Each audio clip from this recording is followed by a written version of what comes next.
We are thrilled to welcome you to our Grantmakers for Girls of Color 2022 virtual convening.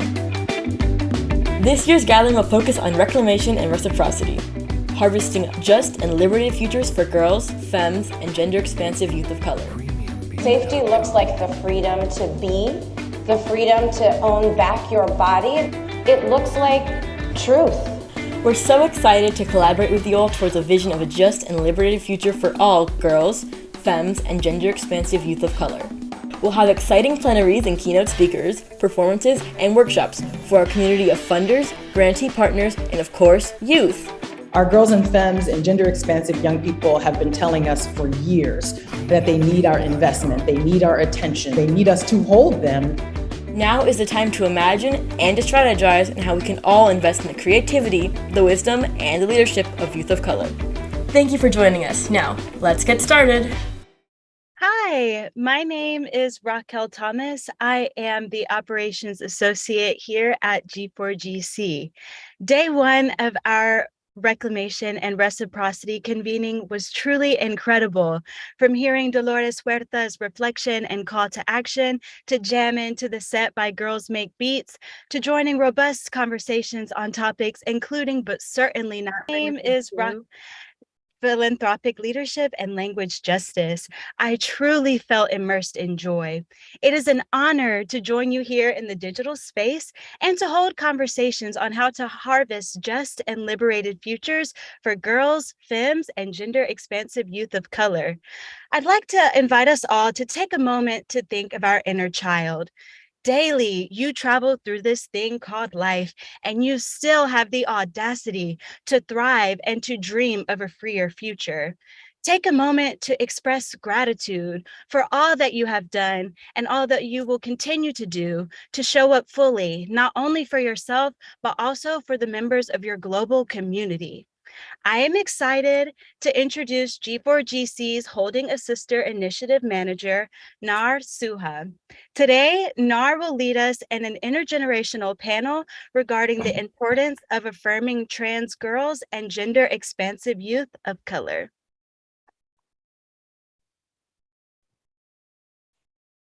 Thank you, Raquel, for the introduction. Salam and welcome everybody. Good morning, afternoon, or evening. Hello, Mom. It is day 2 of Grantmaker for Girls of Color's convening, reclamation, and reciprocity. We are going to start off with this morning's plenary titled Affirming Futures for Trans Femmes. My name is Nar Suha. My pronouns are they, them. I also use any and all pronouns with respect. I'm calling in from unceded Duwamish and Coast Salish territories in the Pacific Northwest. I am a Black, Arab, trans feminine, and gender beyond individual who serves as the fund manager of the Holding a Sister initiative at Grantmakers for Girls of Color. Holding a Sister was born in partnership with a Black Trans Fund. The initiative is dedicated to set the foundation for and to build out a future where trans girls, femmes, gender nonconforming, diverse, and expansive youth of color get to exist and thrive. We're gathered here today to hit on some of the initiative's imaginings for trans liberated futures. We will discuss the abundance of language folks use to solidify themselves in their trans identities, the importance of affirming these identities, as well as affirming our need to tap into personal trans joy or gender euphoria.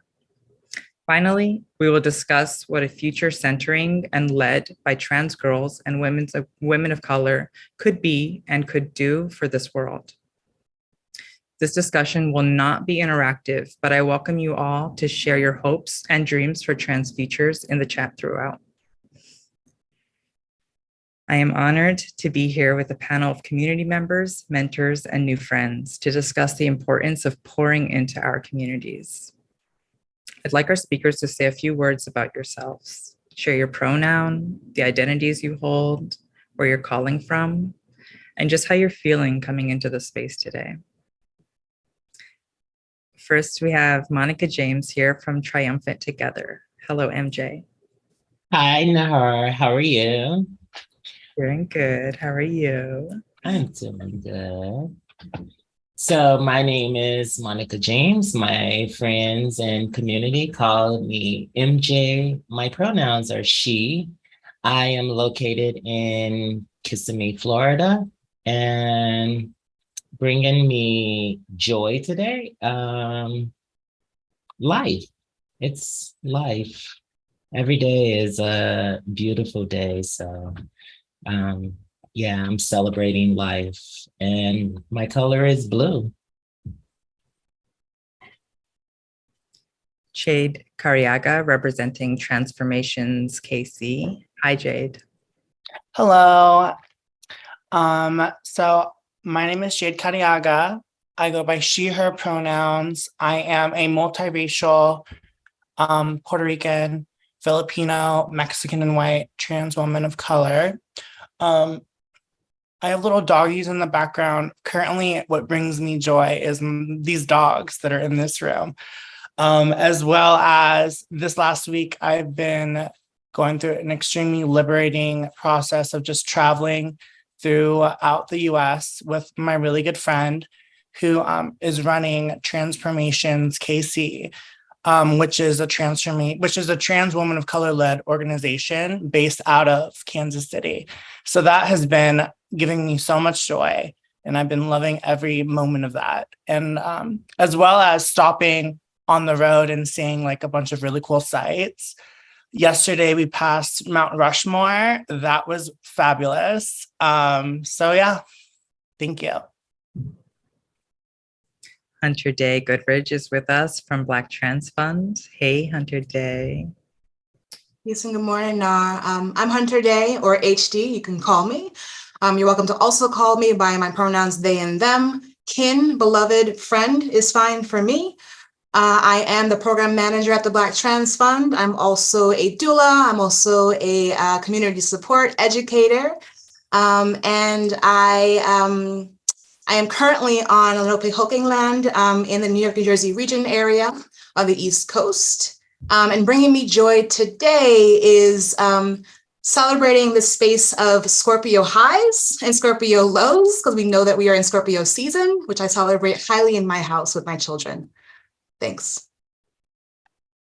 And lastly, we have the esteemed sex and sexuality educator, Erica Hart, with us. Welcome, Erica. Thank you so much. Happy to be here. My name is Erica Hart. My pronouns are she and they. I'm on the unceded territory of the Lenape peoples, also known as Brooklyn, and the tri-state area as well. I am a Black, queer, non-binary femme. I am a breast cancer survivor and a sexuality educator. I've been teaching sex ed for the past 12 years or so now. What's bringing me joy is a really good friend of mine is actually in labor currently. So I'm super excited to see this human earth side and to celebrate them and to celebrate their family expanding in a whole new way. So happy to be here. Thanks for having me. Thank you all for being here. Before we dive into discussion, we will screen a short performance inspired by Trans Joy.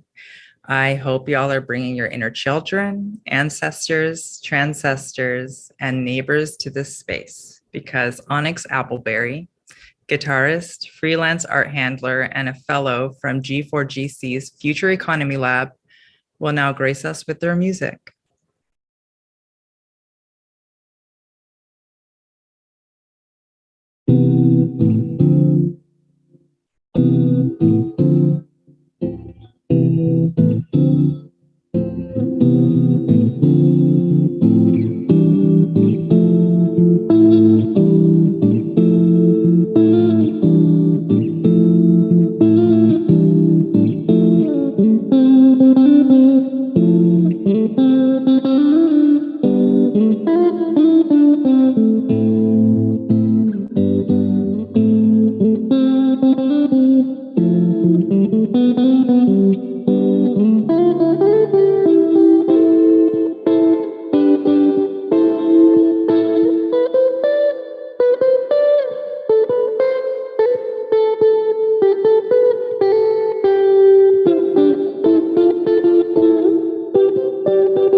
Hello, my name is Onyx. I'm a guitarist from the South Side of Chicago. My pronouns are they, them, theirs.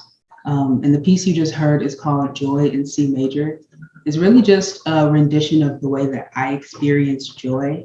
Kind of builds up slow, and I'm kind of second guessing if it's real or if what I'm experiencing is valid. And I think it's honestly a manifestation for my future self to be more present in the times that make me feel joy, and to let myself feel that regardless of what thoughts might pop up or regardless of what the world wants me to feel. The future that I want this song to live in and the future that I want to live in is one that leaves room for all of the whole Rolodex of emotion, and that affirms all the emotions that we may feel through this whole human experience. Hopefully folks can relate also to the feeling of the song.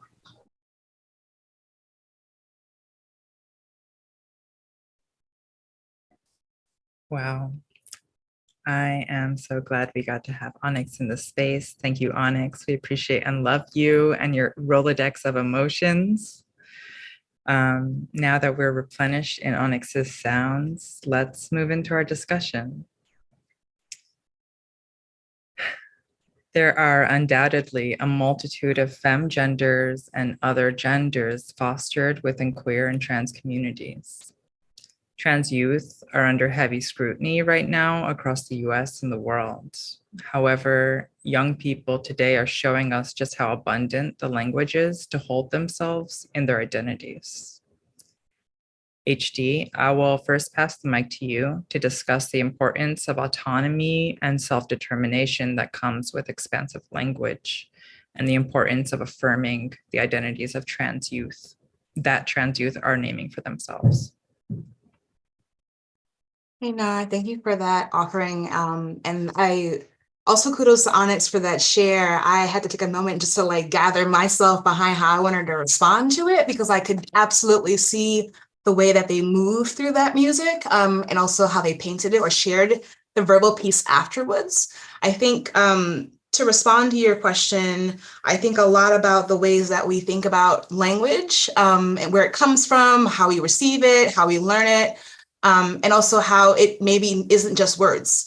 So even just with Onyx relaying that this is how I feel myself moving through this moment, and sort of sharing that Rolodex of emotions was key. The importance of finding that space to use language or pronouns or names or identities is, I think, a major key for Black and Brown people.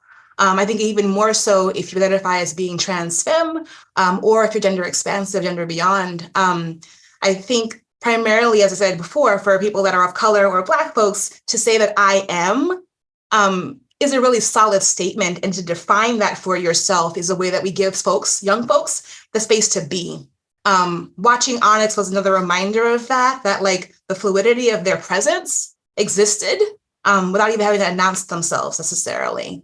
I think that in terms of the way that we see the world right now and the constant fights that are existing are because a lot of the folks who are, I guess you could say, seemingly adjusted to being in the space have also been adjusted to there being a boundary. I was on a call earlier this week and talking to one of our BTF advisors, and the most beautiful thing was said, that particularly Black trans folks, this is the framing that I'm coming from, but that Black trans folks have the divinity to be able to show up, be full, name themselves in ways that also is beyond their bodies, right? That there's a way to be able to find and be true to the divinity of ourselves, right? Being comfortable, being supported, being loved on in those identities is important. And I think that these spaces, these conversations, and also this room for young people is paramount right now. Our future needs this room to be able to be, needs to be able to feel supported. And so I'm grateful to this space. Thank you, HD. I'm really feeling this about how we identify ourselves as beyond our bodies and as just existing, and it says enough without words sometimes. I'm wondering if anyone else has more thoughts.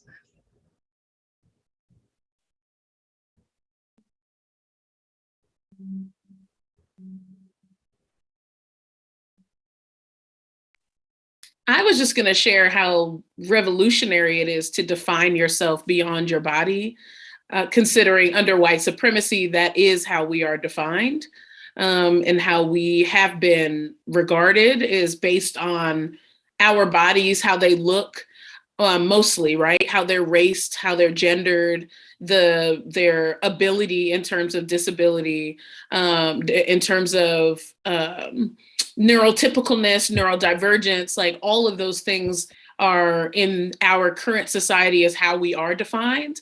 So how, how much, gender expansive folks, especially Black gender expansive folks, in particular Black trans femmes, really push beyond being defined by, their bodies. Is just that is, I'm just sitting with that. Like I find that just the simple act of that incredibly revolutionary.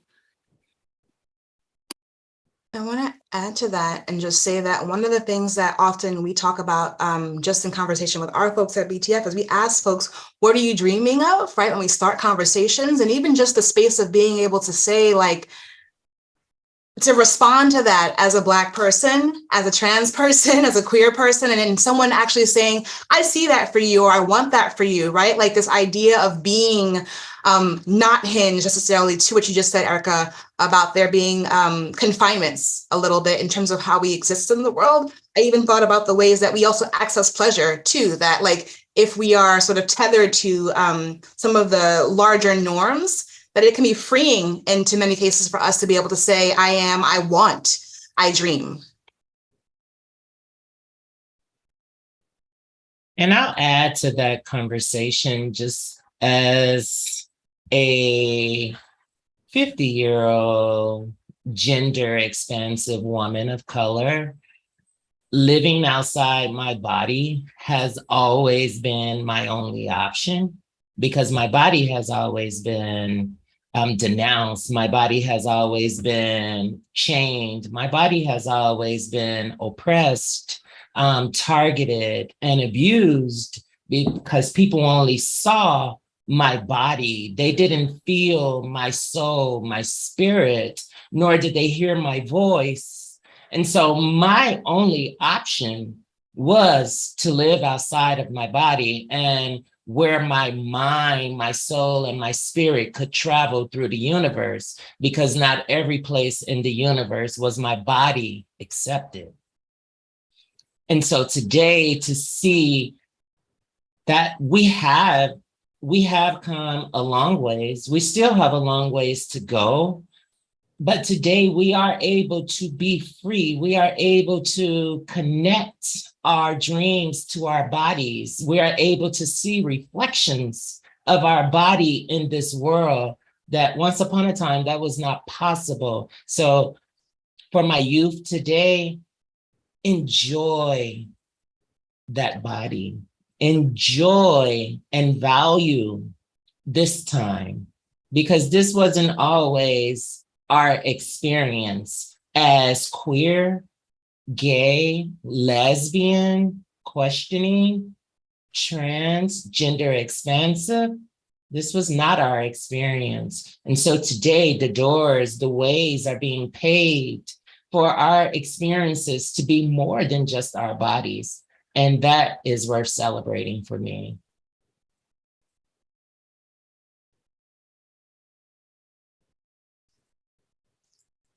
I love that you bring up celebration at the end of that, MJ.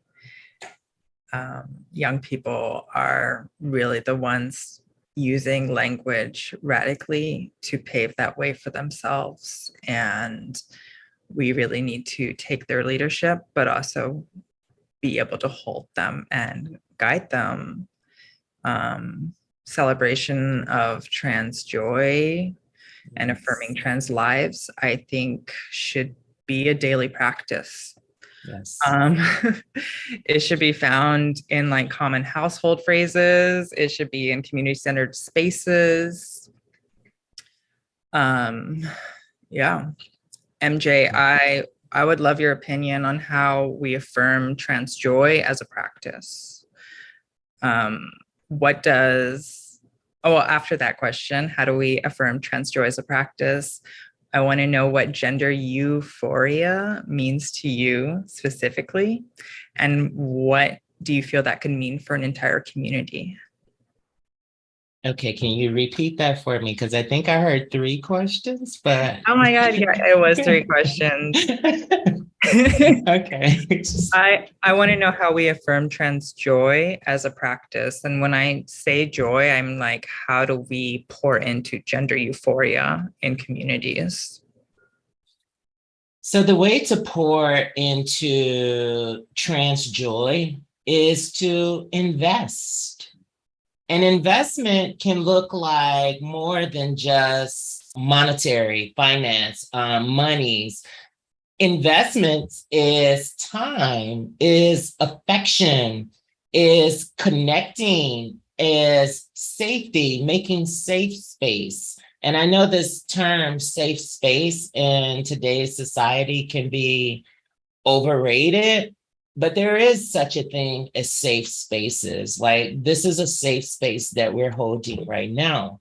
And I think that that's how we continue to embrace trans joy. And then in terms of trans euphorium, I think that trans euphorium is being able to wake up every morning walking in my true identity, whether I've had any type of body augmentations, whether I am under any type of gender affirming healthcare, but I am walking in my true authentic self and not walking to survive, but thriving as I walk. I'm able to thrive because I am celebrated, because I am safe. And if I am safe, I am well. And because I am well, I am living in the euphorium of life. And at the end of the day, in the beginning of the morning, the life is beautiful. Life is beautiful. And my people have always found ways to celebrate life, even under the most oppressive times. And that is something that I naturally inherit, is to be able to find joy, even when I am oppressed, even when my life is in danger, I can still find joy. And that is what I see trans euphorium as being. It's like I see me in this world, but I don't have to see myself as a trans. I could just see myself as a being, as an energy, as a light. And that is celebrated. That is okay. I'm not identified, or my acceptance, my success, my safety, and my wellness is not based on my skin, my identity, my voice, my tone, my lack of education. See, none of those things matter when I am experiencing trans euphorium, because I'm high. And when we're high, no one can bring us low. Thank you, MJ. I wonder if that's resonating with anyone else, or if gender euphoria has a different meaning or process for anybody else, and how can the world affirm that?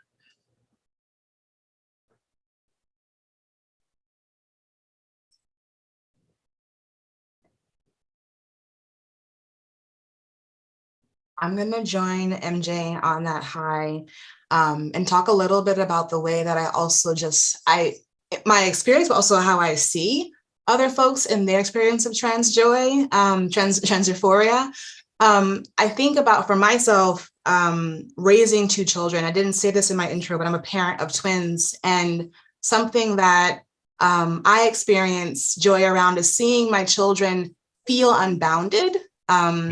You know, they're Black children growing up in this world. They're 5, turning 6 in a few weeks. And because the people in this room are here, because we are having these conversations, because we show up and claim ourselves being present and are able to sort of like dance in our joy, it means that my children also get to figure out what it means to have their own joy too, right? So my 5-year-old is clear that they're not a boy, that they are, and they say their name, Ori, right?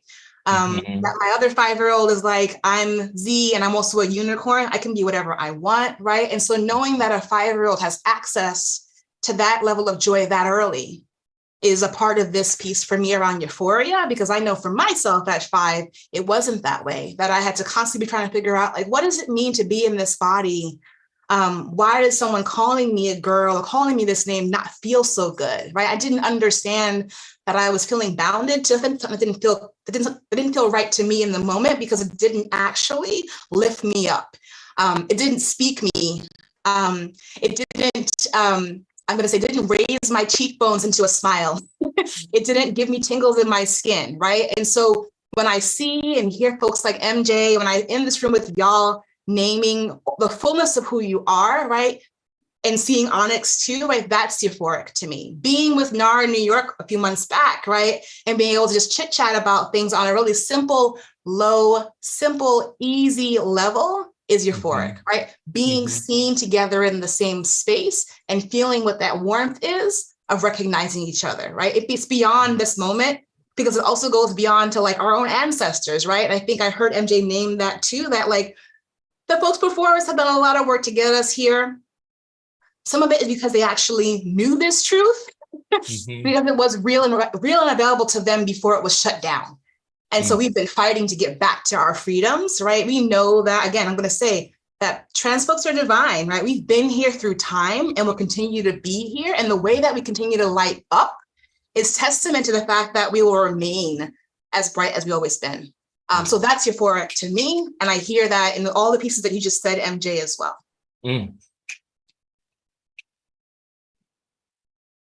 Absolutely. I tell you, I am constantly amazed at myself being able to represent joy, to find and tap into joy. And, you know, I don't have to tell you that I struggle. You know, I don't have to tell you that I have some issues going on in the background for you to know that. You can look at me and tell you know that this road has not been easy for me. This journey is not easy for me. And you know that I have witnessed more denial than I have witnessed yeses. But that is the joy for me every day. That's that euphorium piece every day, because every day I believe that, well, it wasn't yesterday, or it all didn't show up yesterday, but today it's a new day. It's a new day, and I'm in charge of this day. See, and that's what I understand. I understand that I got the power. I am the power. And that's what I want young folks to own. Own your power. Never shrink yourself for someone else to increase. Never silence yourself for someone else to feel comfort. Always place yourself first.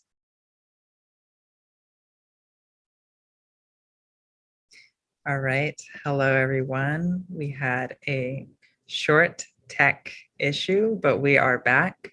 We were talking about gender euphoria and the importance of pouring into gender euphoria. If anyone has some last minute remarks, please feel free to share. I would really love to hear some of your wisdom, Jade, if you feel.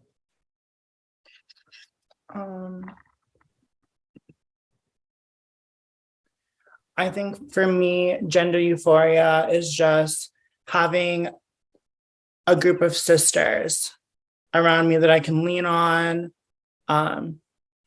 Because for trans women of color, most of the times we don't have family that's going to be able to take care of us. So we have to use our chosen family to nurture us and to care for us. So for me, my trans euphoria right now is having a good group of wonderful sisters that just have my back no matter what and can help me develop and can be my family.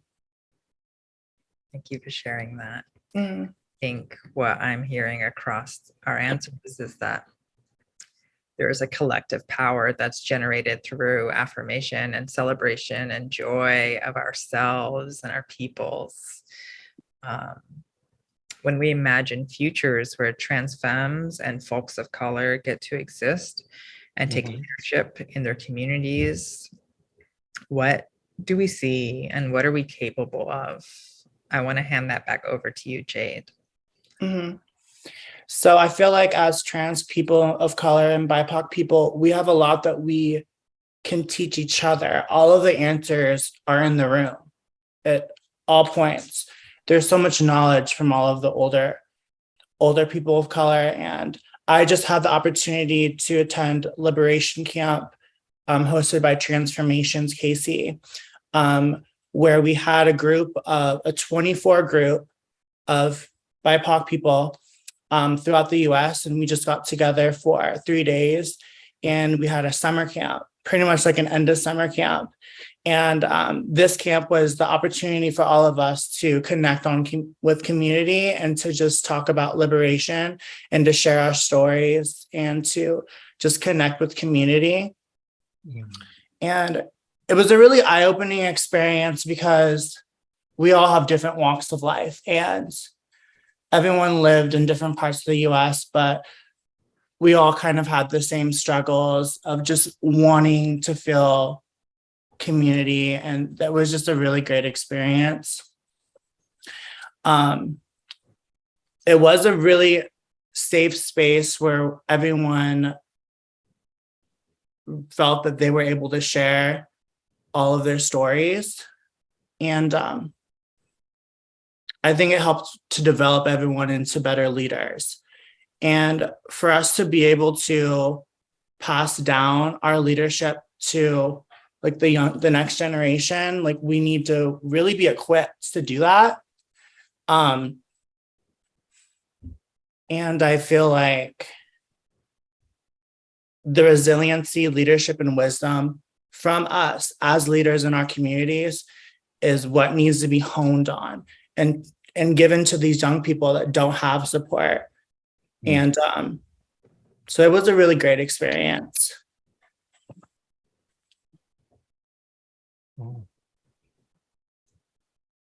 Yeah, that's really amazing. And I love that we're talking about passing down knowledge or just sharing knowledge back and forth to sort of build out our own futures. And I'm really glad you had this experience to let go, be in safe space, and dream.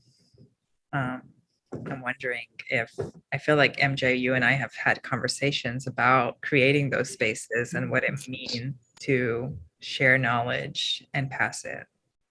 Yes, the moment that Jade said that, I was like, oh, wow. Me and Nahar talked about this, in our past conversation. And I'd like to bring that from the past, whereas the connections that we held as community were so much stronger than what they are today. And I like to offer up that whatever that thing whatever those things are that are disconnecting us as community, I like for us to compost that. because I think that is so very important that the bridge is built amongst our elders, which I like to say are at the fort, and our youth are they're on the forefront. And so, and what you have there is like this arch, and we're crossing back and forth over that. And that is through communication, sharing, exchanging, but most importantly, we're bringing forward things from the past that work and things in the present that does not work. We're composting that. Rich, fertilize the soil with it and try again, grow up again. But I think that something has happened today where we're getting rid of our elders. We're writing our elders off before they are deceased.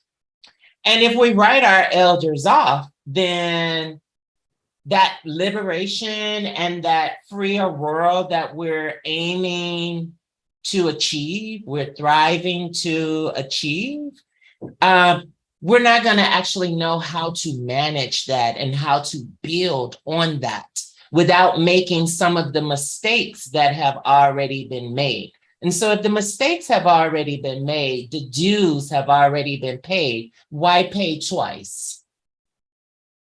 And that's the power of the elders. That's the power of the elders. And a lot of people have lots of issues with elders because elders don't mince their words. They speak in truth. And, as a Black woman, a Black femme, a Black gender expansive person, to speak your truth is a threat. And we have to get out of that. Your truth is a threat to me. Your truth hurt me. Your truth is offensive to me. And we have to find ways to say your truth. You spoke that and it resonated something in me. Can we talk about that more? Can you share more? And the elder also has to be humble enough to say, yes, let's talk more about that. And if the elder is found to have offended, that elder has to be humble and say, my darling, my dear, I didn't mean to offend. And that was my best way of getting it out. And let me try again. But the conversations have to continue to be had. And therefore, we cannot have disconnect. Because when we are disconnected, we start being plucked off one by one. We start losing our community members one by one. And what happens is community becomes weaker. Now we can't withstand the attack. Now we can strategize the way forward. And so, yes, I love to see for us to bring back the connections that we shared in my days as a youth. I didn't have to live on the streets as a youth when my family kicked me out and my school kicked me out because I transitioned. I was able to go under the wing of an elder trans woman who said, okay, you got to still live. They kicked you out. It's okay. Everything's going to be all right. So I would love to see that connection rebirthed. And that thing that's disconnecting us, I'd like to see it compost, and I have some shovels to do some composting in. I love composting. I love farming. I think you're bringing up a lot of good points about get the shovels. You're bringing a lot of points about community and how we have to work together and, not compost our elders. I'm wondering, Erica, with the shovels, if there is a point as a racial social justice activist and an educator that you get to talk about futures for queer Black folks and queer folks of color, and pass knowledge in the same sort of composting method and community method that MJ has brought up? Yeah, it's such a good question. There's racial and social justice. I think so many people have unfortunately tapped into that work for capitalistic reasons. And oftentimes when it's rooted in capitalism, there's only one, you can only serve one master, right? So there's only one master that you're serving in terms of trying to just make a profit from it. And it has really delegitimized the work of racial and social justice that is so deeply rooted in Black liberation, right? It has really become this sort of cookie dough sort of formula for racial and social justice, which is really just diversity and inclusion, where if you think about cookie dough, it's very light. It's not necessarily white, but it's very white or light, whatever. And then you just kind of throw in some chocolate chip cookies, and then it's like, okay, or some chocolate chips, and we did racial and social justice, it's done. But really it's just, Black people and non-Black people of color operating on this foundation of white supremacy. We're just now in it, like we're just included. And it is absolutely for white people, right? It is made for the comfort of white people, which is a tenet of white supremacy, that white people have the right to comfort. And I think that that's super important for young people, especially young people of color, to understand. And I wish I understood this as a young person, is that the gaslighting that goes on in terms of our experiences, and how as a young person, I really sat and was like, there's really just something wrong with me, right? Like, I'm not smart, I'm not pretty, I, can never figure this out. I'm never going to be able to do this math problem. I'm never going to be able to figure out English. I'm not going to go to college. My scores. And there was so much messaging around that for me to interpret that simply based on the way that I look. So in the work that I do, it is really carrying forward the Black liberation work that has been present for centuries, right? From slave revolts all the way up to the work of Marsha P. Johnson, to present day work of trans and gender nonconforming activists that are oftentimes even erased in racial and social justice conversations. So it is a, presencing of, what the future can be as we presence the erasure that has happened around the past. So 100%, so present to what's possible. But I do have to say that a lot of times in this work, you're given like an hour and a half to 2 hours to facilitate really large topics. So to imagine the future, right? And to be having these conversations that are beyond a conversation around oppression can be very challenging. So remembering to presence that, Black people do exist in the future, right? And that what does that conversation look like to continue to cultivate that when you have the time constraints of, life, right? And people in quote unquote business or whatever.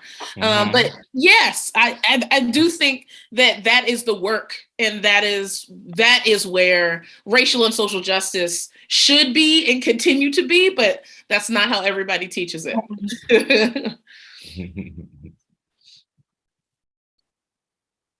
Thank you, Erica. Yes. All of that. I wanted to ask HD if they have one more thing to share. As a parent of twins, like you shared earlier, how you feel about learning, passing knowledge, joy, and celebration for their futures and for futures of queer and trans youth of color. Thank you for asking me that question, Nara. You know that I get a little bit like, I can go on and on and on. Like, just like Erica said, we can have an hour and a half conversation, or we can have a life conversation. And I'll start a little bit with like, it really sort of starts actually before the kids arrive, before the idea of trying to consider what your family wants to have, right? Because what's the condition of where these kids will be growing, right? And so there are many moments in my parenting journey where I've had to sort of stop, take a beat, reevaluate, reassess my own experiences around gender and also being a Black person, navigating also colorism too in this process as well, right? And so I think about the ways that my children are arriving in spaces. I think about the ways that I also show up in their spaces too, right? So that means in their school environments, that means amongst the families who are the parents of other kids, right? And also when we're just out and about, right?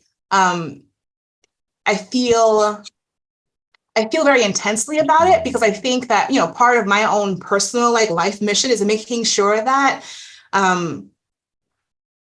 Black and brown children specifically are able to access whatever they desire, that they are unbound to anything, right? And that even in like the early moments of my children coming earthside, it was very clear that I was like, my child's name is this. Didn't want people to give them a gender or a sex, because I knew right away that the second that someone thought of one of those things, all of the knowledge they've experienced in their history is now ascribed to this being, but they haven't had a chance to speak yet. They haven't had a chance to walk yet. They haven't had a chance to think about how they want to play yet. They haven't figured out even how to be in their body because they're still falling over because they're just a little mushy pound of body and spirit. And soon it will arrive and soon it will cultivate into who will be speaking a truth, right? That Monica said before is a gift. And so I try to honor them in that. I try to push them in it as well, right? I ask them to like be curious about things. I ask them to be discerning about things, right? We read a book, and if the book is asserting that a particular animal has characteristics of something that's masculine or feminine, we remove it and let it be an animal because it was just an owl, right? If something is, if something is inanimate and in front of us, like this isn't a guy, this is a cup, right? Like really trying to think about that because it also fills into the way that we understand boundaries too, right? Again, if I have a Black child growing up in the world and I teach them no before I say yes to them about everything, then everything's a limit to them. Don't do this, don't stand up there doing that, behave a certain way. So now you're conforming them into what they should be ideally and not allowing them the room to be whole, right? It's important to me to know that, again, as my Black children are arriving in this world, knowing what we know as adversity that I've experienced doesn't exist for them, right? That means that, again, whatever they want to do, they can reach it, they can access it, right? If I could define my actual self, it is someone who is unearthly and unbounded, because I don't see myself as only being in this body, just like Jade said. Often it is that I am a spirit that also is moving to other people that are around me, right? That it comes from also me knowing greater ancestors. It comes from me also knowing, being in community with other people, and being able to sample what it feels like to just be. So, our youngest people, as Monica said, on the forefront, right? I would never discount them, even if they are unformed yet, because they also might know something that we don't even know how to comprehend, because they're still investigating and they haven't been tainted by a boundary. So I'll just share those things about how I navigate parenting twins, navigating Black kids, and also being Black trans person myself. That is amazing. Yes, it is. Amazing. As somebody who's trying to get pregnant, that is like affirmation. That is 100% affirmation of what I want to see in the world, for children to be growing up in households that are having these conversations, that are not just having a conversation, but actually creating the environment that is safer, right? Like, what would it have been like if nobody related to us inside of, a colonized gender trope, right? Like how free would we have been if we got to just be, like you said, the blob that we are, right? We got to just fall down and not fall down like a girl or stand up like a boy, right? We just got to exist. And that is just, woo! Or not be able to cry, right? Or that we expect you to, right? Right. Having free range of emotion. 100%.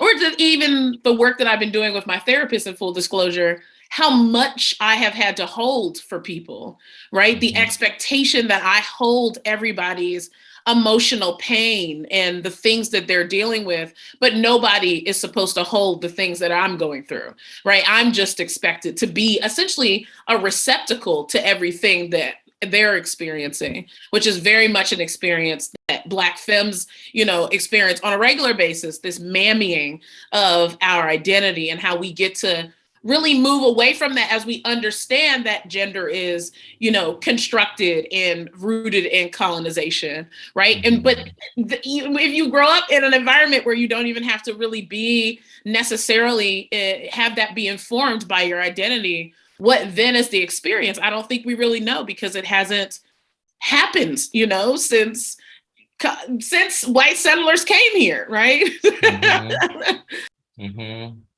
I like that as well. What comes up for me hearing HD is trusting their leadership and them trusting their elders to be there for them. And, if I do fall and I can't get back up, they will get me back. And I think that is something that has been missing for Black and brown femmes. And I mean, Black and brown culture, period, is to have someone that believes in our leadership, to have someone that trusts in our leadership, our trust in our wisdom. It's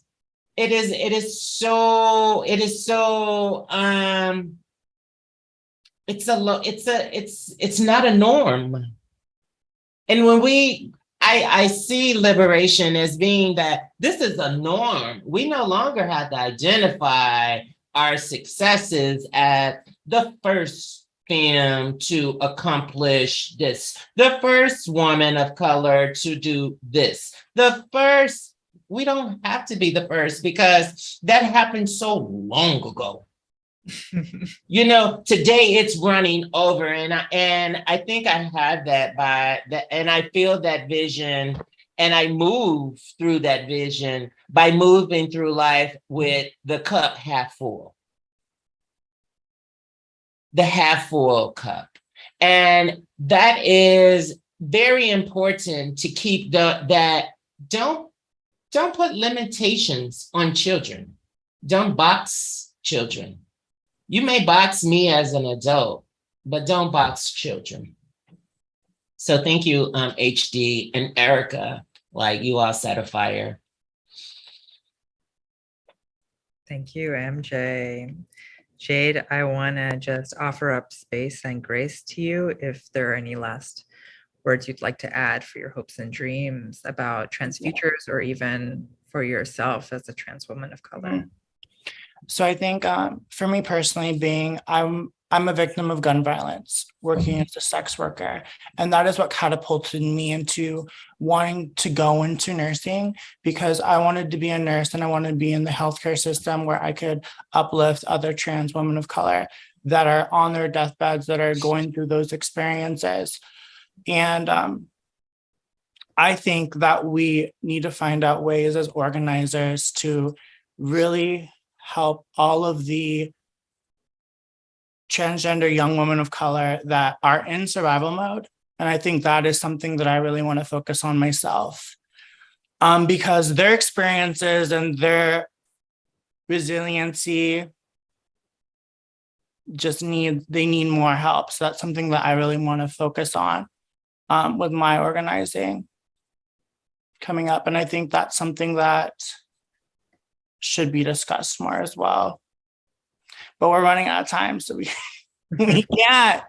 I've loved the conversation so far, though, but I really think that this just shows that we could go on forever, talking about so many different topics, and we didn't even scratch the surface of any of them. So spaces like this, we really need to get together more often, and have a weekend together or camp together or something where we can really share our stories, because even listening to MJ, like I'm loving her energy, and it's so apparent. And at my camp, it was so apparent, like as a 20-year-old trans woman, the 40-year-old trans woman, the 30, I'm sure MJ is only 32, but, they have so much wisdom to tell us. And unfortunately, they're not alive. A lot of them aren't alive to tell us, right? So we really need to find ways of telling our stories, and so that we can help the futures of the young trans women of color and the young BIPOC women of color. And I'm sorry about my dogs again, everyone. We love them. Thank you. I had something to say as well. They did. Well, I appreciate you all for bringing your spirits and your voices into this space today, and to scratch the surface of a conversation that is ongoing and will continue to be so. Thank you, everybody who has tuned in today and who has put energy into the importance of world building for trans femmes and trans folks. If you would like to learn more about the Holding a Sister initiative, there will be a Kiki Circle later today at 4:30 p.m. Eastern to do just that. Up next is a short break with a super dope set by Girls Make Beats. All is love.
Hi, everyone.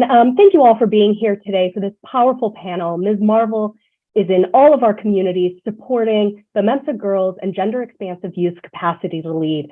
It is my absolute pleasure to be here with you, especially with a panel that invokes the spirit of Ms. Marvel.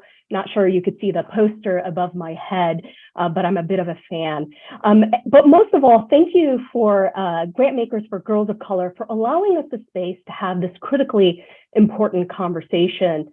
But even more importantly than that, thank you for modeling radical inclusivity, a lesson that we can all take with us after today. My name is Rana Elmir. I'm the program director of the Rise Together Fund, the only donor collaborative in the country that works exclusively to resource and partner with Black, African, Arab, Middle Eastern, Muslim, and South Asian organizations to advance our civil rights and fight for full inclusion. We believe, along with our funder partners, grantees, field leaders, that a strong antidote to anti-Muslim bias, to racism, to xenophobia, misogyny, and the white nationalist forces that are at play today is, in fact, a just and inclusive democracy, one with the full participation of our communities. And there lies the rub, the full participation of our communities. Together, we want to ensure that our country's brand of justice does not continue to mean just us, as in just the wealthy, just the powerful, just men, just the privileged, but it means us as in our collective communities and community in the broadest sense, principled and present for one another, where all those who are marginalized and minoritized have the opportunity and, importantly, the resources to become organized and to organize, including girls, femmes, and gender expansive youth of color. Yet we know that the sad reality is that our communities are often targeted. They're constantly being tested by crisis and are consistently underfunded and under-resourced.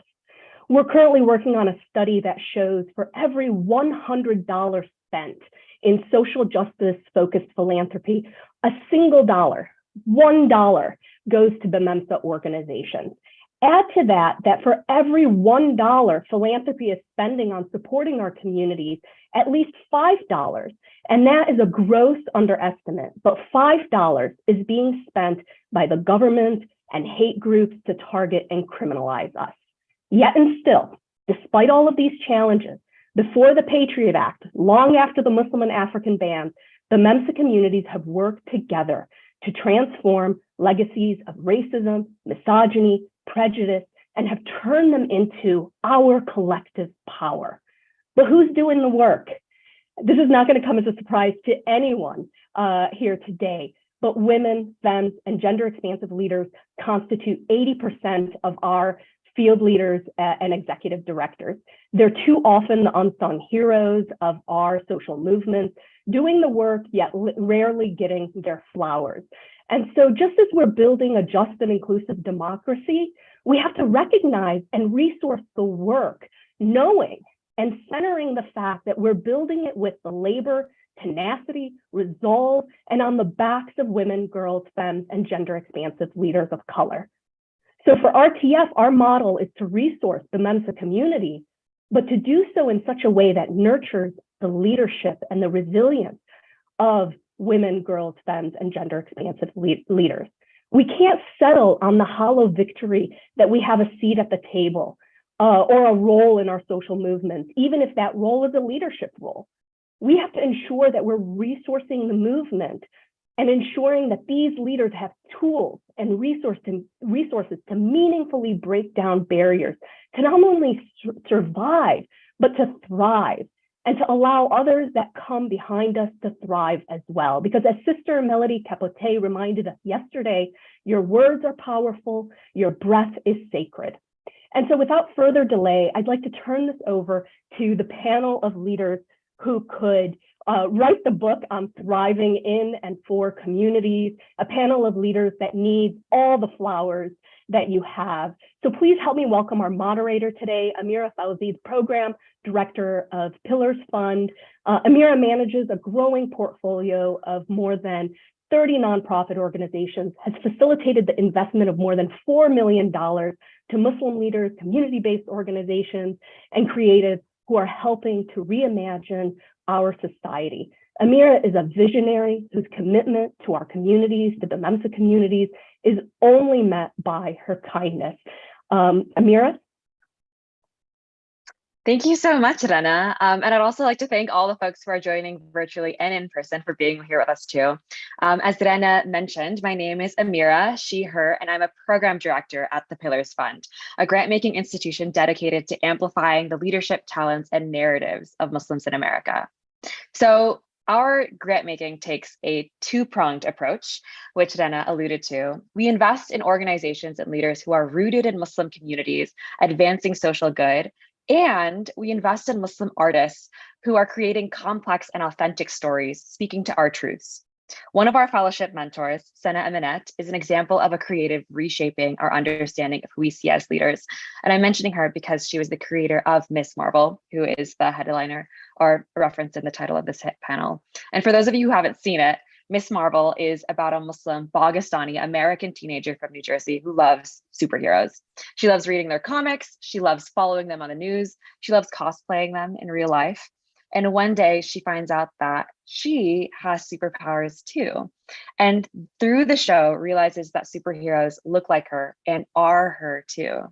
We are supporting these creatives because if we can change the narratives of our communities so that they work in support of our organizers and activists, we can help them succeed in a more receptive society.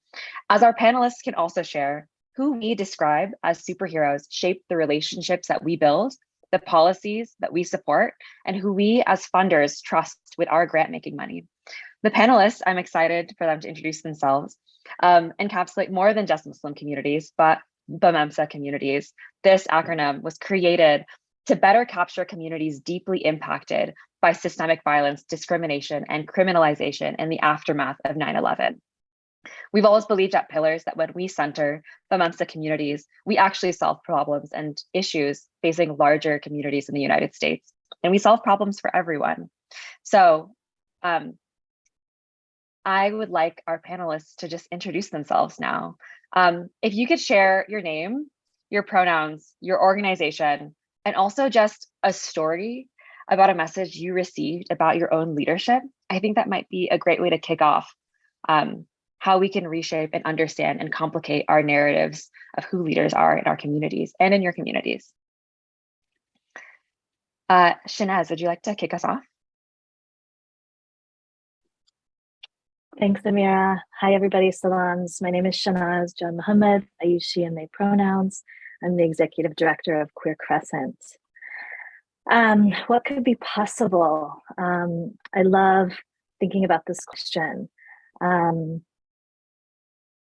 I think what feels possible is the idea of visioning, imagining futures, a place of belonging for all of us, to be creatives, to be affirmed, to be held whole.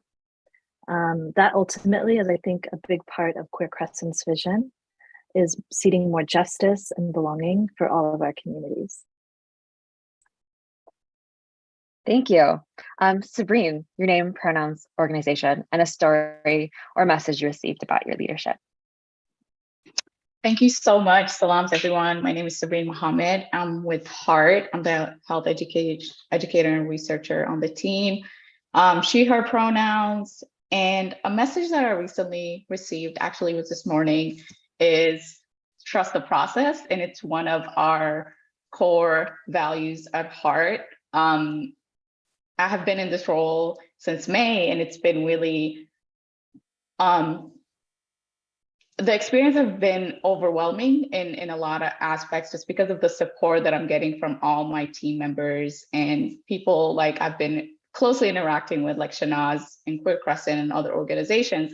So part of the messaging that I'm receiving right now in my leadership and in this role is trusting the process, knowing that I'm capable. There's I have been put in this position for a reason, and just trusting that every challenge and every obstacle that comes along the way, it's not something to kind of dwell about and see it as a defeat, but also it's a lesson in kind of learning how to mitigate that in my own community and among my team. I think that has been one of the most insightful experiences as of recent.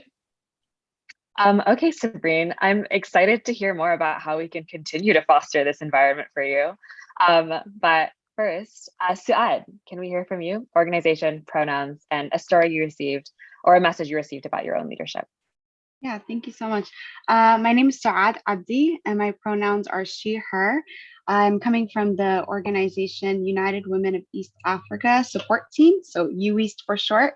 And a message that I received from my own leadership and just from the work and stuff that I've been doing is that leadership does look like this community, like everybody that's in this space. For a long time, I thought, leaders could only be, stereotypical, like white men or things like that. And I never got to see growing up representation or just representation of people who look like me in positions of power or in philanthropic roles. But since I've started doing my work and since I've started working with UEAST and G4GC, I've got to see that, leadership does look like what I look like. Thank you. I'm loving this energy that's building here. Hithal, your name, pronouns, organizations, and a story or message you received about your own leadership. Yes, my name is Hethel Jani, and I'm the founder and executive director of Speak Higher. My pronouns are she, her. And at Speak Higher, we support young people from immigrant families to become future career leaders. And a message about my own leadership is I've been told that I'm a really strong advocate of whatever cause I'm really passionate about. So I really strongly represent the individuals that we serve at Speak Higher, and it's because I myself have struggled to find my career pathway. So I think that was a really great message for me to hear, is that I can use my words and my presence to really advocate for these communities that we're serving. Wow, I love the energy. And I'm also so grateful and happy to hear that y'all have been supported in your leadership and can see and have people supporting you and seeing yourselves as leaders. I want to get to some of the assumptions in larger communities that we all live in and the narratives that we're trying to reshape so that they actually support the work that we're doing in the long run. Shanaz, could you just talk us through why Queer Crescent exists? And I'd love to hear just the space that you offer and why it's necessary for queer Muslims. Yeah, for sure. And I love what people have shared around leadership. And to me, it also speaks to this value of not aiming for perfection. Perfection really kind of codifies white supremacist notions of leadership. And so the idea that we can come as we are, make mistakes together, grow together, break together is really powerful. Queer Crescent is a project born out of resisting the Muslim and African travel ban with healing-centered organizing. And it is really based on three broad goals: building the narrative power of LGBTQI Muslims, organizing against the criminalization of LGBTQ communities, trans and non-binary folks in particular, and to advance a self-determined Muslim identity. And what I mean by a self-determined Muslim identity is this idea that due to globalized Islamophobia, the war on terror, pervasive imperialist agendas, and a history really of Orientalism, there has been a flattening of many of our communities, Muslims in particular, a flattening that allows for very little nuance, multiplicity. And we know, as this panel reflects, we are very diverse and multilingual, multiracial, multi-sect expression of Muslim communities. And so the idea of a self-determined Muslim identity is we get to determine and we get to name, what does it mean to be Muslims? What are the Muslim values that we want to carry forward that guide our commitments towards upending inequality and injustice? What are our, and I think as queer and trans Muslims, orienting to a self-determined Muslim identity is sometimes our only way in. And so it allows us to move towards, again, a sense of wholeness where we can inhabit all the parts of our identity, our Muslim, our queer, other parts of our identity and create radical space for generations coming after us to really feel a sense. Like I think about my daughter who's 6 and wanting her to really inherit Muslim communities and cultures that don't leave folks behind. Thank you. Hetal, can you share more about what immigrant, particularly Muslim, Middle Eastern, and South Asian girls are up against in the model you've created at Speak Higher to address some of those barriers? Yes, definitely. And thank you for sharing that, Shanaz. That was beautiful. If you hear background noise, it's because I'm at a school. So I'll start with our model. We work with young people, and our goal is to really build up their social capital. And again, just let me know if you need me to speak louder. So we want to build up their social capital because what we've noticed and what I've noticed, I identify as South Asian, as Indian. Is that too loud? Oh, you got it. Perfect. Yeah. So I identify as South Asian myself, and I've always struggled to find the individuals in my life to guide me and help me continue to pursue a career that I was really passionate about. And I've learned that in the school setting, a lot of the questions don't get asked around what someone wants to do.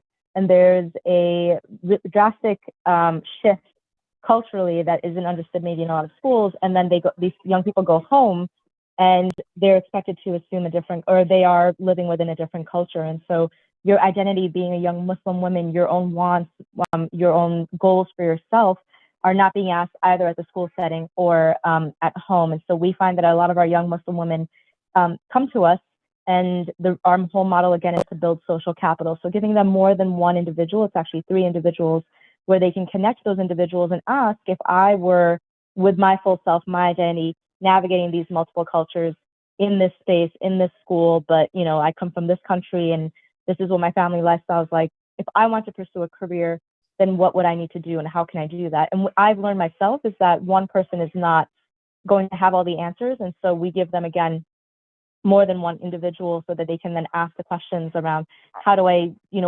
pursue even an internship, or do I need to pursue an internship? How do I stay the course? Because I really want to become financially independent. I really want to make sure that I'm making the right decisions for myself. So these are some of the challenges that we've seen, especially a lot of the breaks that many actually of our Muslim women end up taking, unfortunately, to get married. And so that is very disruptive to their own goals. And so we're doing the work around really supporting them as an ecosystem with nurturing adults who can then, again, even if that is the case for them that they have gotten married and are family planning, they can come back and re-enter the workforce or look at college as a pathway towards a career. So that's the kind of work that we're doing at Speak Higher. Thank you. Yeah, I'm excited to continue diving in a little bit deeper. Suad, I loved hearing about how you've been in spaces and been surrounded by folks really supporting your leadership. And I know that you have also been somebody supporting other leadership as well. Could you tell us a little bit more about the work at U East and what you're doing with and for girls in your community? Yeah, so U East is like a nonprofit organization that supports like just a lot of East African Muslims and young girls. It connects us to a lot of opportunities and has, they have multiple programs that I just feel like help us acquire skills that are very essential to our success. And it's really just a place to, sorry for the truck outside, but it's really just a place that's building space for my community. For example, one of the programs that they have there, it's called Me and My Image. And it's a program for like middle schoolers to learn about their identity and learn to love their skin color and learn about bullying and self-care and leadership. And I just feel like it's just something so essential for young Black Muslim girls to feel, especially when so many other places, they feel so outside and different, that it's good to create those kinds of spaces and be feeling true and feel true to yourself and know that it's okay to be different and that you're still beautiful and that you're still, you can still become something despite what people are saying and constantly trying to bring you down. So I do work with some of the young kids there. From time to time, I come in and I visit and I, talk with them and see how they're doing. And it's good to just have somebody that you can look at as a mentor the way that I did when I used to be there, and then I get to now be that for them in some ways. Yeah. That's all. No, thank you so much. Yeah, I keep on saying this, but I'm excited to dive deeper into all of your work and hear more about like the narratives that you're constructing for everyone.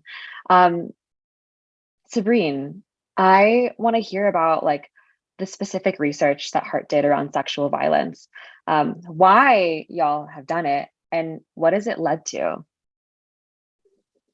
Yeah, of course. Thank you so much. Thank you, Saad, for saying wonderful things that your organization is working on.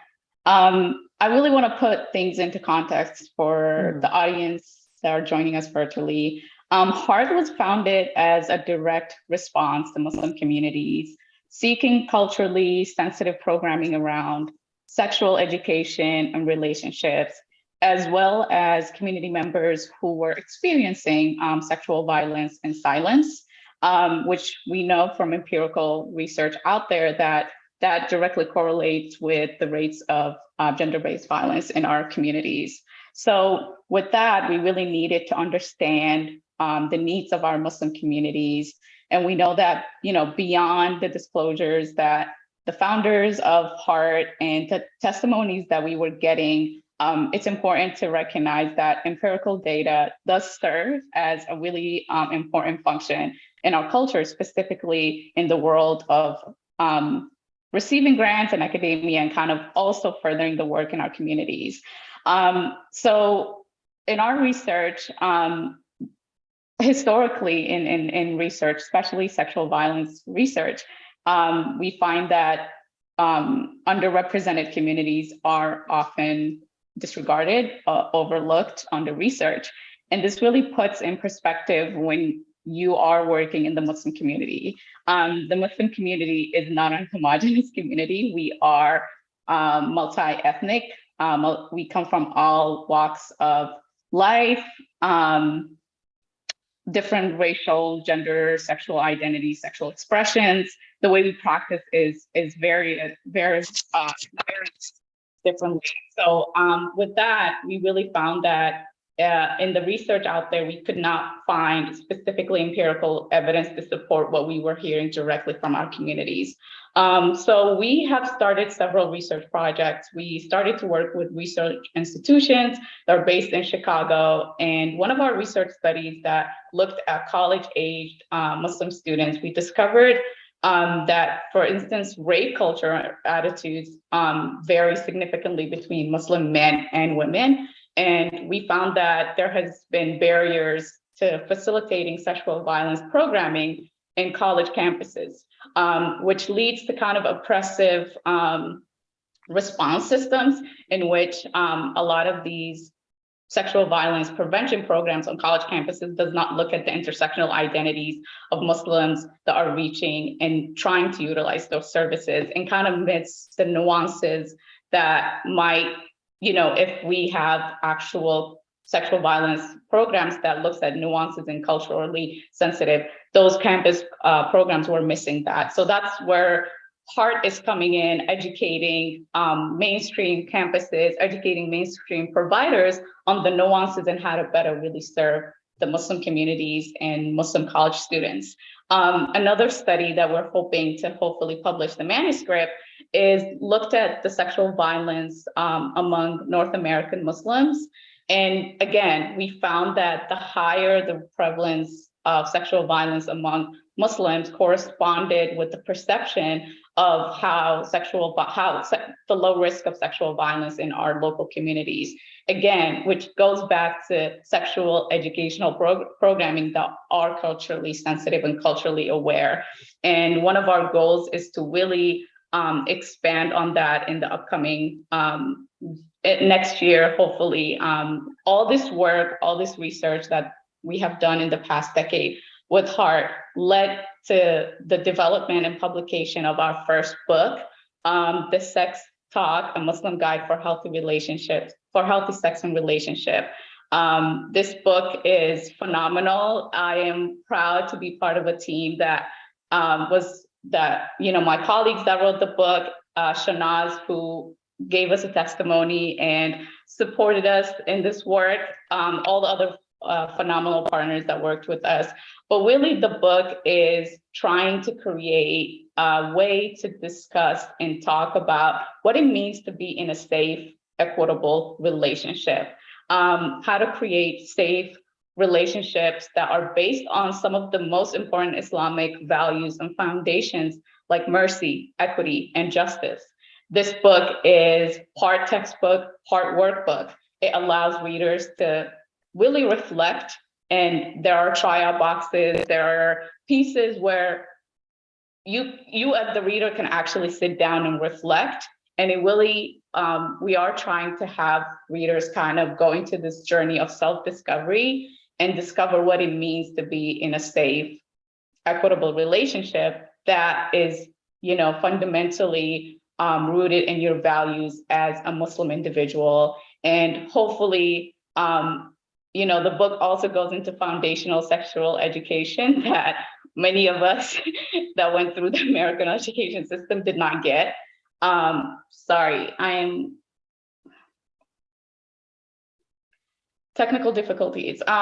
So yeah, the book kind of dives into that 101 foundational sexual education that we did not get an opportunity to learn as individuals that went through our educational system. So I'm hoping that each individual who reads the book kind of goes into that self-discovery, and we are open to testimonies. So yeah. Thank you. Yeah, something that I really want to highlight about what you said and the work that y'all are doing is that Muslim communities in the United States cut across race, gender, age, class, and we are really diverse in terms of the way that we practice.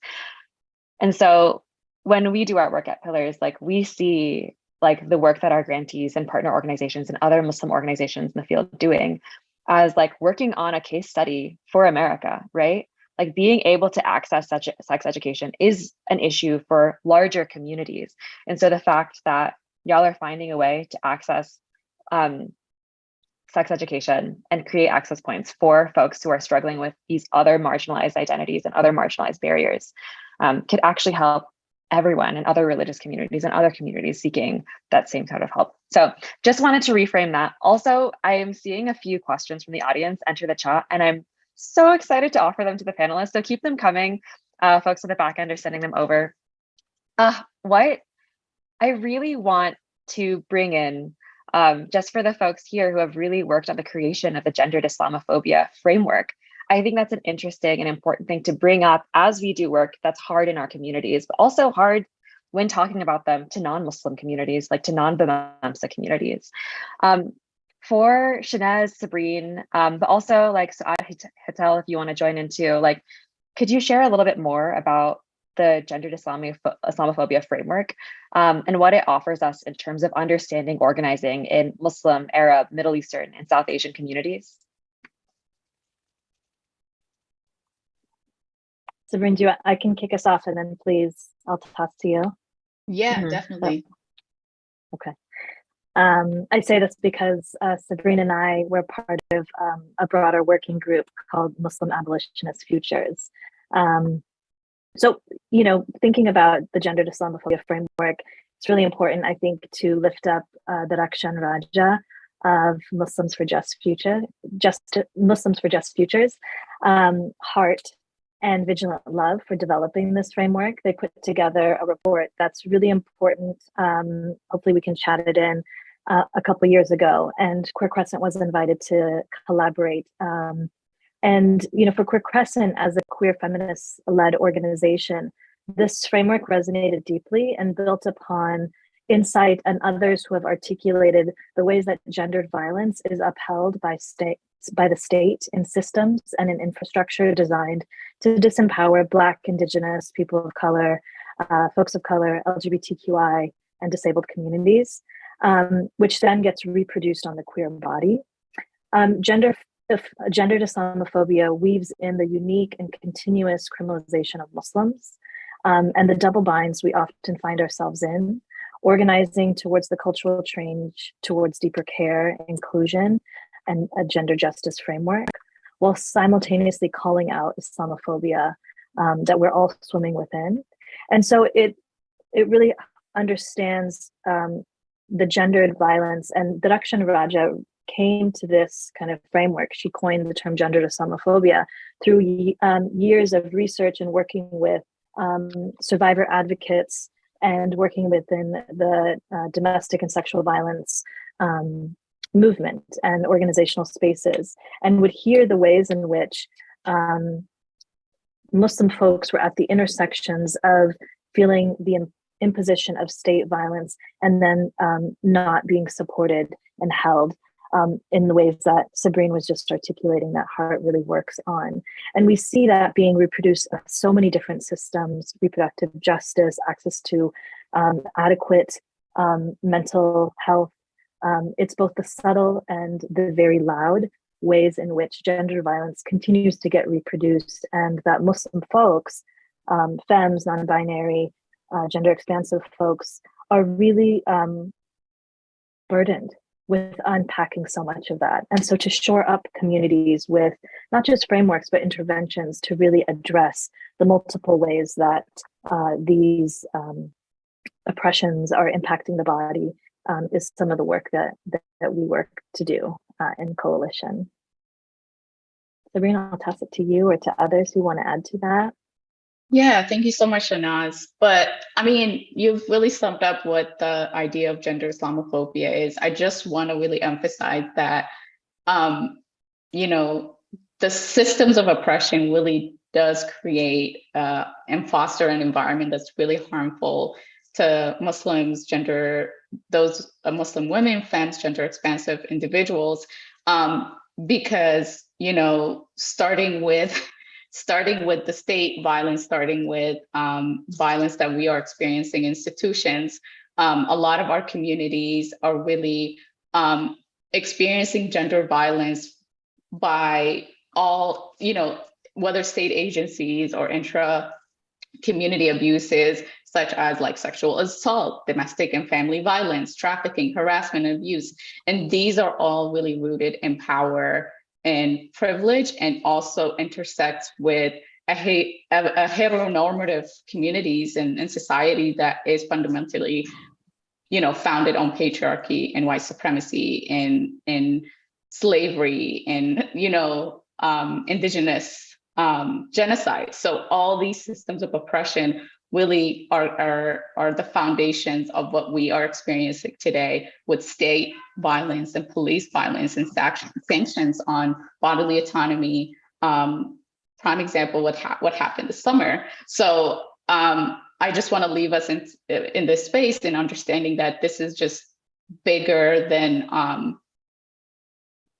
the work we're doing as a collective, as a coalition, and we always want value. We always want support from our community members and like other organizers to kind of lead this analysis with us, and kind of, you know, make sure that this analysis really reaches mainstream American society in order to kind of do some of the work of preventing this crippling state violence that individuals of racial minorities are experiencing, but also as Muslims who are women, femmes, and gender expansive individuals. So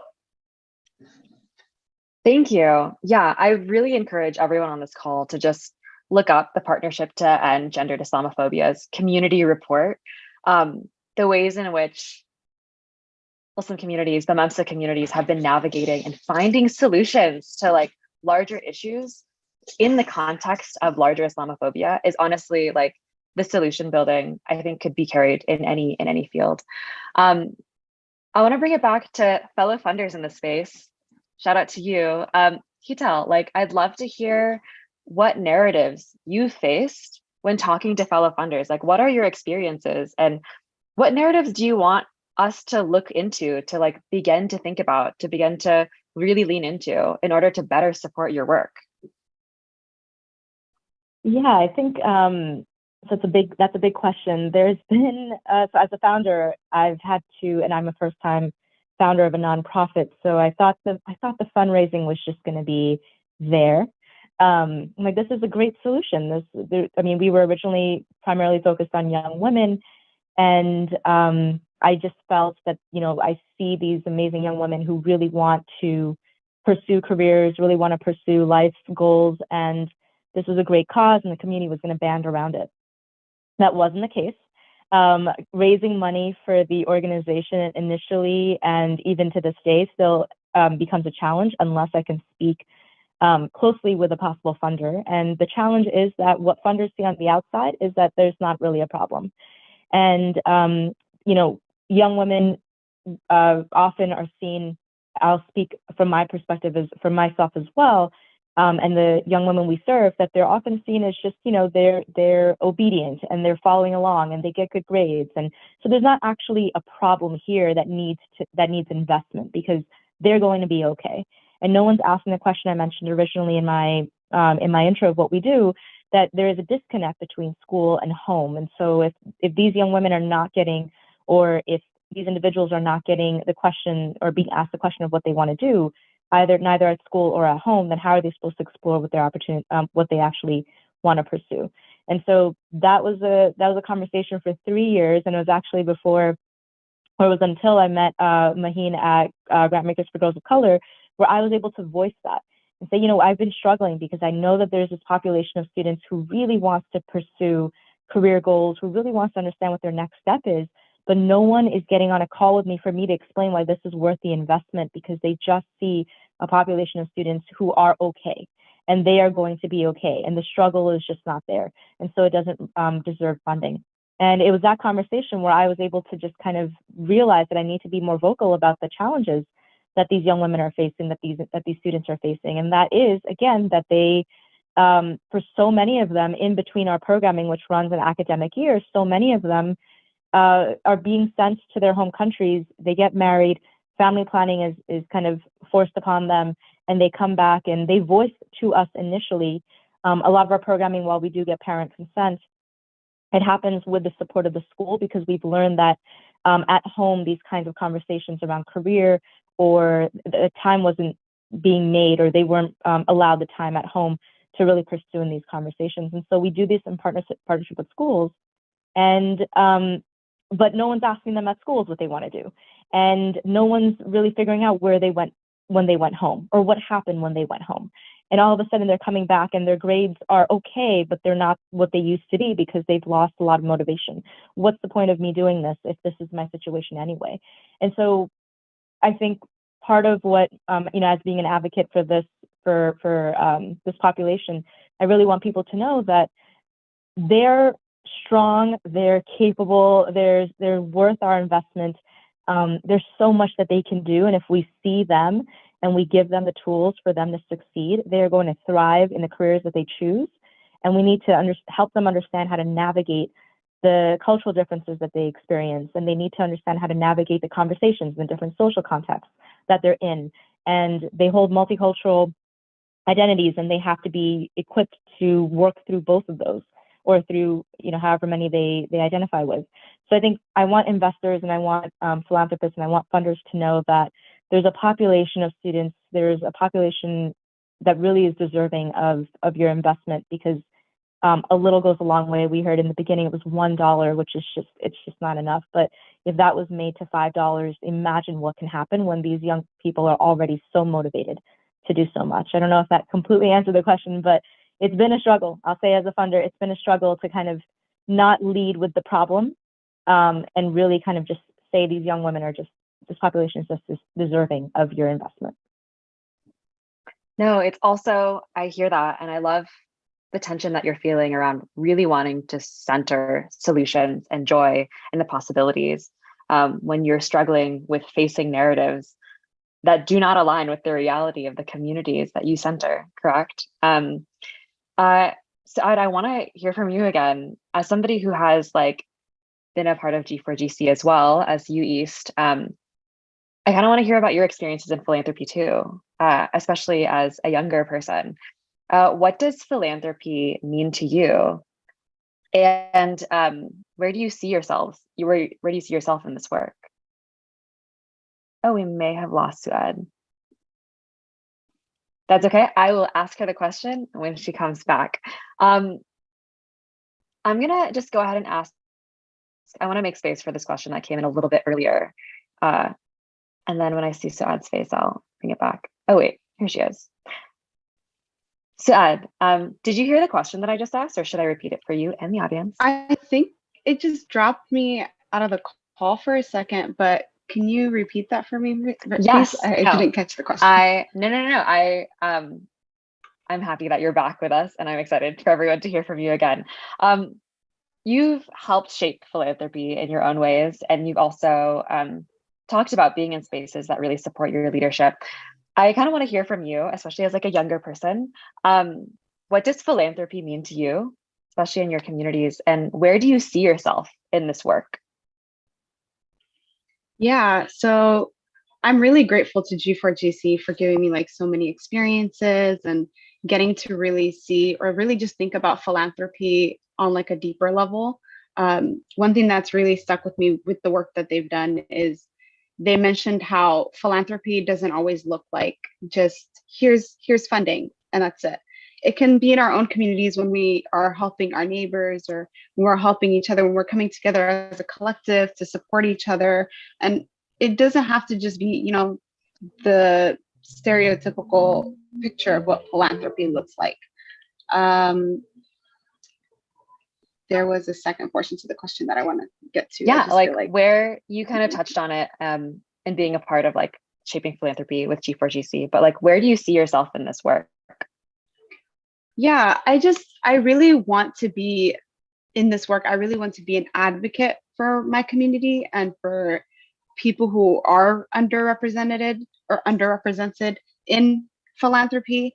I want them to know that, you know, people like what Hetal was saying. Did I say, I don't want to say your name wrong, Hetal. Yeah. That, you know, these communities are people that we should be funding and should be caring about and should be trying to support. Does that answer your question? Yeah, no, I love the narrative, but it's also just an invitation that like from what Hetal was saying, like funders need to do a better job. We need to do a better job of understanding the communities we're trying to reach, but also, so that I think your experiences speak to the fact that we can actually bring these communities into our funding processes, right? I think participatory grant making is a way to do it. Also happy to talk about like iterating ways of participatory grant making, but like I think our panelists are people who are open to being a part of philanthropic processes as well, and great resources of information and translating that information for different audiences too. I think just touching on a larger thing happening in the world and that the media and narratives are being created and shaped around. Shanaz and Sabrina, you guys touched on gendered Islamophobia and the ways that that narrative can like become pervasive into larger things happening in the world. Miss Marvel, throwing it back to the title of the panel, is an example of narrative content and work that amplifies the capacity of BMEMSA girls, femmes, and gender expansive youth to lead. Earlier in the conference, we heard from Fatma Asghar, poet and novelist. And just thinking about what's happening right now in the news, there is a lot of attention, particularly in Western media, about the hijab and women and girls activism as related to what is happening in Iran.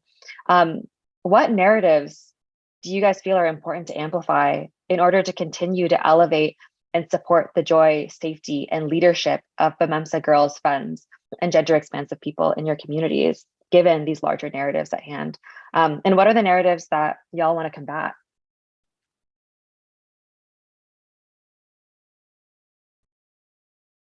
I'm gonna let this sink in a little bit. Oh, Sabrina, you unmuted. I mean, I can start and anyone who wants to follow can follow. But I think I just want to go back to the idea of gendered Islamophobia, just because that really provides us the foundation that what we see so prevalent in mainstream media and mainstream Western societies, specifically tying into the United States, mainstream American culture, is that Muslim women, femmes are oppressed and do not have the agency to kind of lead lives that are full of choices and individual self-determination. And I think in this space, I really want to tying it back to what's going on globally. And you can't have this conversation without tying it to global Islamophobia and global gendered Islamophobia.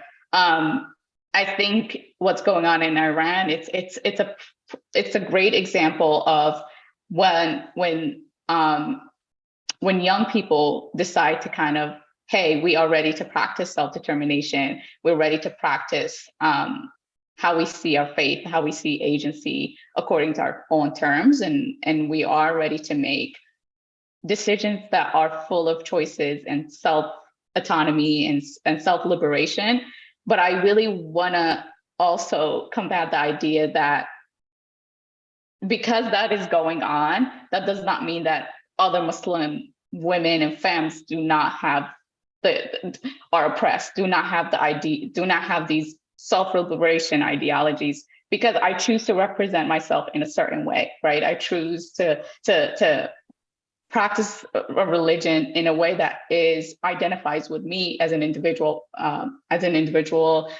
Women does not mean that I am, does not mean that we're taking away from the larger movement that's going on in Iran, for example, or the larger movement that's going on here in North America, where a lot of Muslim communities, queer Muslims, femmes, trans Muslims are figuring out ways to kind of be self-determinant and show the world who they are through their lenses and how they identify with their faith. So this might be like a long circle of what I'm trying to say, but all I'm trying to say is what is going on globally does impact us here. And the way that you see those narratives are being, shown, I just also want us to consider that the celebration of what's going on in Iran today has a lot of neglects the consequences of the larger US imperialism and colonialism and what's going on in the rest of the world, and what Black and Brown and Indigenous people have experienced for centuries when it comes to taking powers from them, and the fact that, we started war. I don't want to speak, but there has been wars that waged on countries because of, and yeah, so I will stop here. No. Continue, I want to reframe too. But first, before I bring us back, do any other panelists want to speak to narratives that you want to really highlight as larger narratives about the MEMSA communities are created through global conflict? I would love to. Yeah, I think I love the pieces that you were lifting up, Sabrine, and particularly locating. I think Islamophobia creates such a sensationalization of Muslim experiences. And when we look about what's happening in Iran right now, this is another example of the white supremacist, ultranationalist, right-wing fascist who are attacking bodily autonomy. And when we look at, to Sabrine's point, the hijab is not necessarily a symbol around the oppression of Islam as much as it has become a symbol of state violence. And so context really matters, right? When we look at Iran, people uprising are resisting state violence, not unlike the ways in which communities here in the US are also resisting the criminalization, the continued imprisonment and criminalization of Black and Brown bodies, the disappearance of Indigenous folks. And so to be able to see that those links are really important, and then to also situate ourselves, right? The US has contributed to decades of sanctions against Iran. And this has produced the conditions that have impacted people's daily life and struggle, their poverty, the joblessness, the COVID response. And so we have to also interrogate our positionality as internationalists, as we relate and look at Iran. What is our responsibility? How much are we actually talking about sanctions and our culpability in that environment? Look at Afghanistan and Iraq. These are also countries that experienced decades of divestment that had detrimental effect. And it is through this imposed imperialist imposition that then creates this like very vulnerable condition for ultra conservatives and right wingers to kind of grab for power, right? And so I think being able to really understand the powers at play and how the hijab is so easily such a compelling tool to distract what is actually happening. What's happening is state violence, and we need to be explicit and clear in that articulation. Thank you. Yeah, I love bringing it back to just questioning like whose side has the US actually been on for years and years and years beforehand, but also the contextualization that the hijab means something different to like different folks within different communities and different countries. As somebody who's Indonesian, the hijab past our previous dictator actually was a source of liberation as a signifier and a symbol. And it really is like dependent on the country. And I want to make sure that narratives of liberation in another state do not fully inform or like impact or expand upon Islamophobia as like girls, femmes, and gender expansive Muslims here in the United States are also searching for and seeking liberation and freedom from state violence. Okay, we have 9 minutes left. And Shania, since I already have you on mute, I want to make sure that we ask this question, but I also want to throw it to the rest of the panelists too. The question from the audience is, do you have any offerings or advice for queer and trans Muslims who are struggling to find oneness in the intersection of their identities, navigating language and culture and spirituality? And after I offer this to Shinaz, I'd also love to hear from other panelists about like how you all are creating space for queer and trans Muslims who are struggling to find oneness in their identities. But first, Shinaz, as I'm the ED of Queer Crescent, I'll give you the floor. I love the question. I love the invitation for everyone to think about this question as well, because I think that's part of it is like, how are we changing the cultures to where it's not just queer organization and queer led folks who are responsible for responding to this question. So thank you, Amira. Find your people, you know, which can be really hard because a lot of us are pushed underground. We experience community push out. And there's so much grief in not feeling connected with communities of origin and family of origins.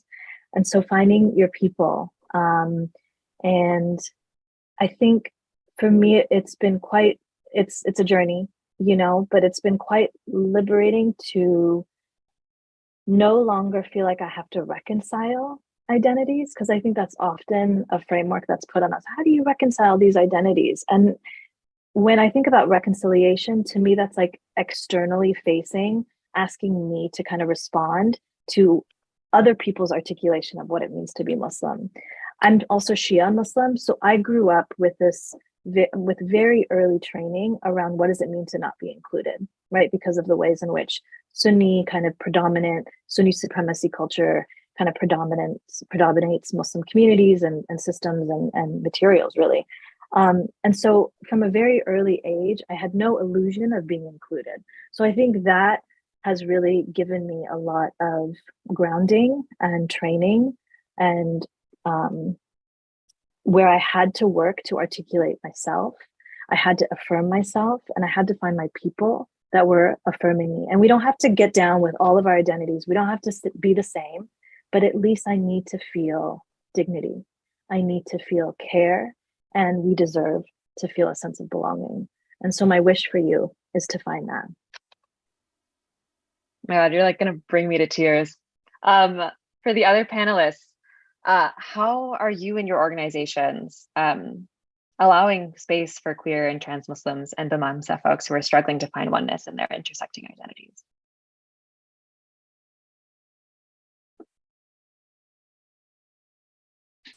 I can go. As Heart, we are really, really intentional that with our work, we are reaching the most impacted Muslims. And I really want to bring in that intersectionality into this space, is that, you know, we are queer inclusive, and, you know, we're fortunate to have an organization like Queer Crescent as one of our partners in this space, kind of providing us with the analysis that we need to make sure that our work is inclusive and reaches the most impacted Muslims that we often work with and we often receive a lot of disclosures from. So in our work, we are really intentional to, hearing from our partners like Queer Crescent, but also collaborating and kind of making sure that the space, again, is not Sunni Muslim supremacist in a sense, that we have other Muslim voices that are constantly providing us with analysis and constantly providing us with their leadership. So yeah, I think that's how Heart is really trying to intentionally do this work. We could do more, and we are always striving to be in a space where our staff is equipped with the language that we need and the analysis and the frameworks to respond to what's going on in our Muslim community, especially with the most impacted Muslim community members. In this space happens to be a lot of Muslim and a lot of queer Muslims, femmes, and trans identifying Muslims. So yeah.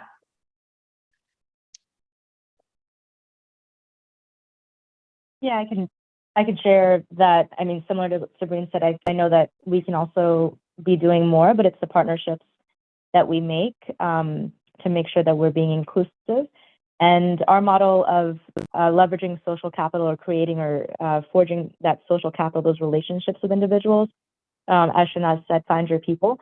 That's kind of our goal. So when we do match in our program, we match young people to professionals. We really think about how these young people identify themselves, and it's a very lengthy application for us that we're working on, but we really want to get to know who they are and how they define themselves to then be able to find the right matches for them with individuals. Because I know that when I first started doing this work, I thought as a South Asian woman, as an Indian woman, I would be doing work that I can understand directly. But I know that, the struggles that I face, other communities face as well, but I may not be able to speak to them as expertly as I can maybe to someone who holds my identity or closer to my identity. And so, that's kind of our model is we may not have all the answers, but we can find you the individuals who may have more answers. And again, multiple individuals who may have more answers. So build your social capital, build that network and find your community. And I think as organizations, even here as well, we'd love to do more work with all the organizations, and we're partnering with Heart to make sure that we're doing work that is responsive, culturally responsive for we're piloting in a school. So I think the connections we're making here and the community that we're building as organizations, and then also the individuals finding their community. And we're looking to always support that development.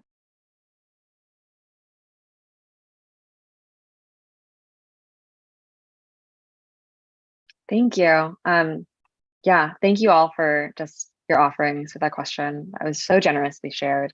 I'm going to do a time check. So we have 2 minutes left for this session, but I've been given a heads up from G4GC that I can go over a few minutes. So if the audience would like to join me on this journey, I would love to ask just every panelist this one last question, which is, what is one thing you want philanthropy to stop doing or start doing in order to better support BAMEMSA girls, femmes, and gender expansive youth of color?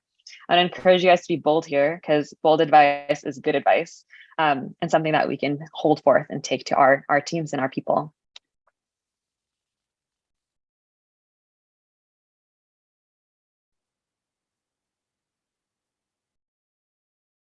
Can we start with Suad? What is one thing you want philanthropy to stop doing or start doing in order to better support BAMEMSA girls, femmes, and gender expansive youth of color? Include them in your work. Whether that's, going to your local mosque or any nonprofit organizations and, trying to look for these youth and seek them out and ask them what they want to do with the funding, or just really seeking out these communities to ensure that you're including them in these discussions. And it's not just you blindly thinking that you're helping when, you're not really getting their input. So include them in their work, include them in your work, include them in your work, include them in your work. Also love the reframe. Hetal, what is one thing that you want philanthropy to stop doing or start doing in order to better support BAMEMSA girls, femmes, and gender expansive youth of color? Yeah, I would love philanthropy to stop with the assumptions that what they see or what they know is everything. And just because they don't see a struggle, just because they don't recognize or understand the struggle, doesn't mean that it doesn't exist. But more so, I would really love people to stop philanthropy as a way to just kind of put out the fire, and instead invest in communities, to strengthen communities rather than just, again, putting out the fire or solve a problem. So I've been asked multiple times to share the struggles of individuals, and I've struggled with that myself, because I want to instead portray young people as the leaders that they are, with the strengths that they have. And philanthropists can see that and say, you know what, if we put in extra investment right here, if this person's doing this much with this little, then imagine where they're going to go if they have more. So don't assume that just because you don't see a struggle, it doesn't exist. And don't look for a struggle just so that you can make your investment. Really start investing in the strengths. I love that. I love also just allowing our grantees and applicants and other folks in the community to really focus their energy on like the abundance and visions for their futures. Shanez, one thing that you want philanthropy to stop doing or start doing in order to better support BMEMSA, girls, femmes, and gender expansive youth of color? Trust us. Trust us that our commitments are real, our connections to communities are real, our solutions need resources. And so to really trust and follow our lead, to partner with us to move those resources, and to reflect on the ways that you might be contributing to that flattening of our experiences. Like, for example, Queer Crescent is not a faith-based organization. And so oftentimes some of the things I have to do when I meet with new philanthropic partners is to really articulate kind of like there's many different ways that people can be coming into their Muslim identities, one of which is like politicized, racialized. It's not just faith-based work. And so to join us in that cultural change and to kind of breathe in more breath into what it means to be a Muslim. Thank you. I love the call. And Sabrine, what is one thing that you want philanthropy to stop doing or start doing in order to better support BMEMSA, girls, femmes, and gender expansive youth of color? I mean, plus one to what Saad, Hidal, and Shanaz have shared. I just want to go back to the idea of the struggles. I hope that with this space that, our struggles are not a storyline for anybody. Our community struggles are not storylines for anybody. And it's not a cheap shot for our organizations to get funding. So I hope that in the future with philanthropy and funding, that like retelling those narratives and retelling those storylines can be harmful. So I hope that like Shanaz stated, that trust us. We have been doing this work, our organizations have been doing this work, and trust us and let us lead this process and join us in this journey, become a partner with us. Yes. Okay. I love these last things. Thank you everyone for joining us. I hope that you heard what was being said and part of this panel. I also just want to emphasize this last notion of include BMEMSA communities in your work. They're at the heart of so many of these larger issues facing the United States and also our communities globally. And trust our communities who are doing this work too. Looking forward to connecting with more audience members and panelists after this, but thank you all for joining us. And thank you all for learning with us.